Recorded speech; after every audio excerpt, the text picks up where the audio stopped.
방금 우리 장관님 말씀하신 것처럼 네네. 이게 정신질환, 뭐 우울증 어떤 것으로 표현되든 그렇다고 해서 모두가 다 배제되는 양태로 가는 거는 옳지 않다고 생각합니다. 결국은 이게 폭력으로 얼만큼 이제 외화될 것인지를 잘 구분해내야지 오히려 더 불행한 사태를 막을 수 있다는 생각이 드는데요. 네. 일단은 현재 이번 사건에 대해서 장관님께서는 어느 정도 그래도 막을 수 있는 사건이었다고 보십니까? 애초에 막을 수 없는 사건이었다고 보십니까? 뭐 정말 안타깝습니다만 사실 제도가 잘 구비가 되고 또 뭐 안전에 특히 이제 학생들의 안전에 대한 좀 명확한 가이드라인이나 이런 것들 그 또 지도가 있었으면 충분히 예방될 수 있었던 일인데 정말 너무 안타깝게 생각합니다. 네, 막을 수 있는 사건이기 때문에 법제도를 고쳐서라도 그 다음을 예방해야 되는 것이겠죠. 맞습니다. 네. 예. 지금 제가 생각하기에는 저는 두 번의 사각지대가 있었다고 보는데요. 한 번은 복직시킬 때가 한 번 있고 또 한 번은 아이가 혼자 있는 공간이 발생될 수밖에 없었다는 그 두 가지 대목입니다. 그 두 가지를 어떻게 제도로 메울 것인지가 핵심일 것 같은데요. 지금 복직 과정을 보면 애초에 12월 9일에 질병휴직을 했는데 그때는 6개월간의 그 휴직이 필요하다고 해서 질병휴직을 했던 게 맞죠. 네네. 그랬는데 왜 20일 만에 다시 진단서를 제출하면서 복직이 됐을까요? 교육감님 잠깐. 예. 네, 본인이 이제 원해서 물론 한 겁니다. 근데 이제 진단서에서 정상적인 모든 것이 가능함이라고 해서 이제 교육청에서는 복직을 시킨 거죠. 교육청에서는 그 진단서 확인만 되면 복직시키는 데 있어서 뭐 따로 검증을 해본다든지 이런 건 없나요? 예, 현재는 그런 경우에는 정신과 전문의에 대한 그 진단서가 가장 중요한 자료로 활용되고 있습니다. 우리가 보통 일반 회사에서도 휴직은 어떤 일이 발생을 하면 휴직을 합니다. 뭐 유학을 가든 출산을 하든 질병을 앓든. 근데 이제 복직하는 데 있어서 연장할 때에는 연장을 할 수밖에 없는 근거 자료를 내야지 연장이 가능하죠.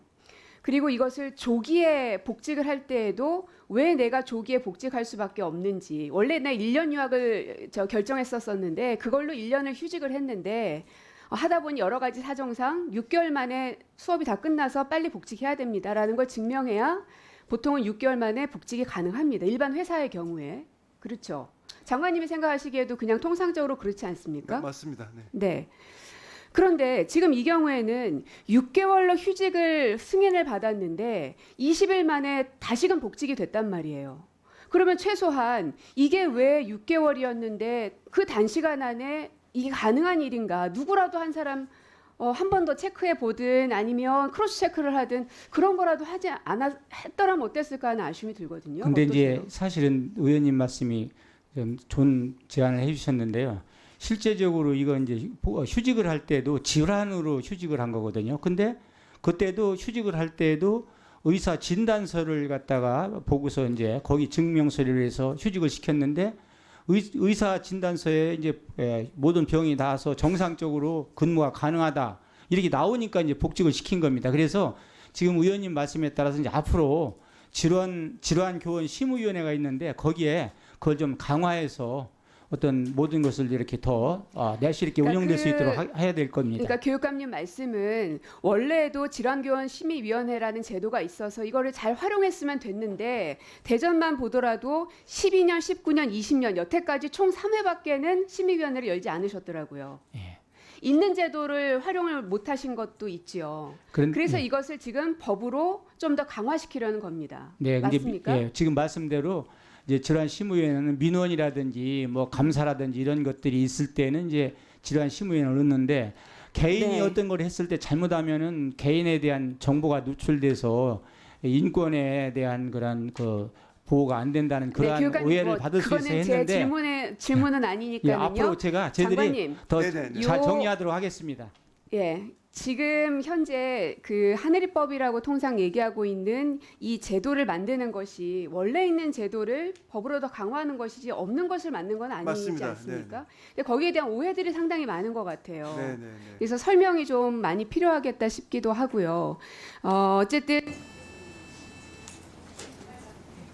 예, 지적하신 대로 지금 그 법이 있고 절차가 있지만 너무나 미비하기 때문에 그런 부분들을 좀 촘촘히 저기 좀 잘 채워 넣고 빈틈이 없도록 하는 그런 이제 좀 면밀한 그 제도화가 필요하다고 생각하고요. 국회랑 충분히 협의해서 좋은 법을 만들도록 하겠습니다. 네, 네, 네. 속도를 내야 된다고 생각합니다. 네. 이배용 위원장님께 여쭙겠습니다. 지금 이제 국교위에서 그 10년 국가교육 발전 계획을 26년부터 시작하려던 걸 27년으로 이제 변경을 하셨고, 그리고 확정 시한도 25년 3월 31일이던 것을 26년 3월 31일로 변경하신 게 맞는 거죠? 확정은 아직 날짜는 안 정했고요. 시한 발표는 25년 5월까지 하는 걸로. 그러니까 그걸 제가 여쭤보고 싶은 네. 건데, 그러니까 적용 기간을 1년을 이제 늦추셨어요. 네. 근데 왜 시한은 1년을 늦추시지 않고 4개월만 늦추신 거죠? 아니 원래가 그 적용 기간보다 시한이 이제 5월이 되면 자동적으로 2026부터는 시행하기가 어렵게 됩니다. 그래서 3월에 했던 거를 5월로 하면서 자동적으로 2026이 2027로 1년이 넘어가게 된 것입니다. 적용 10년의 기간이. 그러니까 그 10년의 기간이 네네. 26년이던 걸 27년부터 적용하시겠다고 한 거 네네. 아닙니까? 네. 네. 그러면 물리적으로 어쨌든 전문위를 새롭게 구성하고 그러면 이제 아젠다를 세팅하면서 구체적인 토론들을 이어가셔야지 정상적일 네, 것 같은데 네. 우리가 전문위를 재구성했던 근본적인 이유가 그 안에서 제대로 논의가 안 됐기 때문에 저희가 다시 백지화를 만든 거 아닙니까? 네.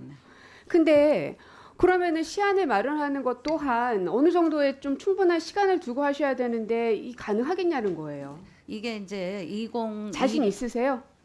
아니 노력을 최선을 다하겠는데요. 아니 이거 위원장님께서 책임지셔야 되는 거예요. 5월 달에 아니, 시한을 내면 네. 우리가 2027부터 적용하려면 2026 3월까지는 종합계획이 나와야 됩니다. 그렇죠. 그런데 이제 저희 1기가 3년 임기가 올해 9월까지예요. 9월 27일. 그런데 시한도 안 마련해 놓으면 다음 2기가 들어와서 그걸 논의할 시간이 없게 됩니다. 그래서 그럼 결국은 위원장님 네. 지금 위원님들의 임기 때문에 아니 그건 아니고요. 시한을 5월로 맞추신 그건 거네요. 아니고요. 최선을 아니 임기가 어떻게 됐든지 간에 제일 중요한 거는 이 교육 계획이 제대로 만들어져야 되는 거잖아요. 그런데요. 이게 우리가 5월 정도 시한을 해서 그걸로 끝나는 게 아니라 의견 수렴을 아주 다각도로 하거든요. 네네. 그래서 실제로 조금 더 시간을 두려면 8월 정도는 해야 돼도 그건 조금 무리하지 않은가 할 때 어느 정도는 시간적인 여유를 줘야 2026년 3월에 종합계획이 발표됩니다. 새로 구성돼서 또 그렇죠. 그것을 자 봐봐요. 살펴봐요. 네. 원래 계획대로 하면 확정 시한이 25년 3월이고 네, 그 2달 전인 25년 1월에 시한 마련을 하게끔 네, 원래는 돼 있었잖아요. 네, 네. 그러니까 2달 만에 시한 마련하고 그 다음에 시한을 확정할 수 있게끔 세팅되어 있는 것인데 왜 1년을 뒤로 미루셨는데 확정 시한도 내나 26년 3월로 맞춰져 있을 텐데 시한 마련은 위원장이 임기에 해당되는 5월까지 혹은 방금 또 말씀하신 또 9월까지 하시겠다 하시는 거냐는 겁니다. 네. 5월까지 일단 이제 시한을 일단 해보고 아니, 충분하지 그렇게 않으면 또 연장하는 거예요? 최선을 다 해야죠. 5월에는 시한입니다. 위원장님, 네. 이게 한 번 지적받을 것을 2번, 3번 지적받게 되면은 일하는 사람도 힘들죠. 근데 그러니까 뭐 위원장님께서 하시겠다고 하시면 저야 그냥 믿고 기다리는 수밖에 없는데 이게 물리적으로 불가능할 네. 텐데 하는 걱정 때문에 말씀드리는 거니까 나중에 5월에 가서 책임지시면 될 것 같아요. 제가 오늘 좀 2가지를 여쭤볼 건데 이제 국교위가 해야 될 역할은 결국은 이제 국가의 대교육과 관련된 큰 계획들을 세우셔야 되는 건데 지금 가장 큰 문제가 학령 인구 감소 부분입니다. 네. 그 문제점은 잘 인지하고 계시죠? 네, 그럼. 그래서 뭐 갈수록 학생 수가 너무 많이 줄어드는 거는 아주 그냥 위기라는 단어가 걸맞을 정도의 상황인데, 그래서 사립대학들을 구조조정해야 되는 거 아니냐, 개혁해야 된다, 이런 목소리들이 상당히 많고 저희 국회 안에서도 법안 심의가 이루어지고 있습니다. 네. 이에 대한 국교위의 그 논의가 네. 있었습니까? 그동안에 이제 특별위원회에서도 지방대학 발전에 대한 거에 그런 이슈가 나왔었고요. 또 새롭게 구성된 특별위원회도 그 대학 교육 격차 이 부분과 또 하나는 대학 경쟁력 강화 이런 데서 조금 퇴출해야 되는 학교에 대한 논의도 지금도 진행 중에 있고, 또 먼저 지방대학 발전. 그러면 위원장님, 네. 저희가 아주 이제 빠른 시간 안에 이 사립대학 구조개선법에 대해서 법안 심의가 완료가 될 거거든요. 네. 그러면 그 안에는 대학 구조개선 기본 계획을 3년마다 실시하게끔 이제 설계가 되어 있습니다. 교육부도 거기에 동의를 하셨고. 그러면 사실은 그 기본 계획에 대해서는 국교위가 큰 틀을 잡고 이미 결과 보고서가 있을 정도가 나왔어야 되거든요. 그 정도는 갖고 계십니까? 결과 보고서까지는 아니고요. 네. 이런 문제의 심각성을 가지고 인지하는 것 갖고는 안 돼요. 그건 누구나 다 인지하니까. 네. 국교위잖아요. 그거 하라고 국교위 만들었고요. 지금도 우리 정대하 의원께서도 그 대학 격차 해소에 대한 얘기 아마 그런 부분이 나올 수 있고요. 지방 대학 발전 특별위원회에서도 그거를 포함한 보고서도 있습니다. 예. 그러면 이 사립대학 구조 개선, 즉 대학의 구조 조정을 어떤 방식으로 할 것인가에 네. 대해서 답을 갖고 계시다고 하니, 그거 오늘이 무슨 요일이죠? 화요일인가요? 이번 주 안으로 좀 제출해 주십시오. 다 정답이라기보다는요. 그동안에 어쨌든 국교위가 가지고 있는 방안, 네. 그거를 이번 주 안으로 제출을 토의된 해주세요. 내용을 그게 있어야지 법안 심의에서 논의가 가능합니다. 네. 갖고 계시다는 거죠? 자, 그다음에 교원 수급 정책 문제인데, 지금 국교위법 10조에 보면 교원 정책과 학급당 적정 학생 수에 대해서 이제 논의를 하게끔 되어 있습니다. 알고 계시죠?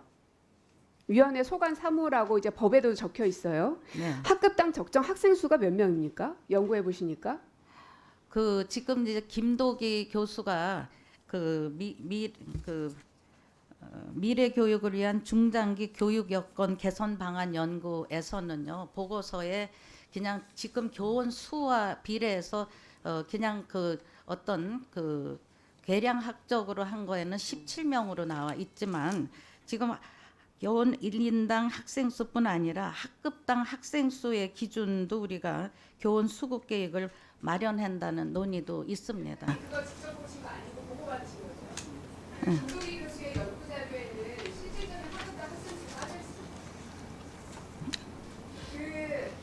이 말씀하신 학급당 적정 학생 수의 방금 말씀하신 기본 자료가 뭔지 저한테 보고를 해주시고, 제가 발표 못 해줄 수 있으니까 보고해 주시고, 그다음에 교원 수급 정책에 대해서도 논의하셨다고 하니까 그 결과 문제를 나눠주시면 네.